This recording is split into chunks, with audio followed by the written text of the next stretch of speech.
Ben ritrovati al meteo. Bel tempo, precipitazioni quasi del tutto assenti. Vediamo il dettaglio di martedì 17 luglio. Sul Veneto sarà bel tempo su tutta la nostra regione, con ampio soleggiamento un po' su tutti i settori. Dal pomeriggio sarà possibile una lieve instabilità sui rilievi del Bellunese, anche con qualche rovescio o temporale associato. Sempre buono invece altrove. Temperature minime tra 15 e 20 gradi, valori massimi compresi invece tra 27 e 32 gradi. Diamo uno sguardo al Friuli Venezia Giulia.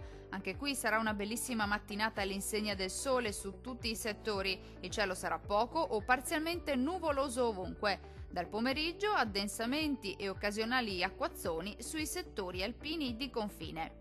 Temperature minime tra 17 e 20 gradi. Valori massimi oscillanti invece tra 28 e 30 gradi circa.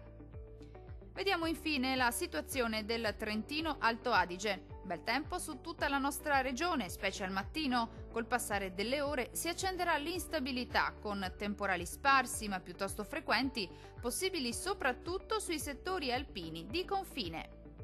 Temperature minime tra 15 e 16 gradi, valori massimi compresi invece tra 29 e 32 gradi circa. Dal meteo di Antenna 3 per ora è tutto. Arrivederci!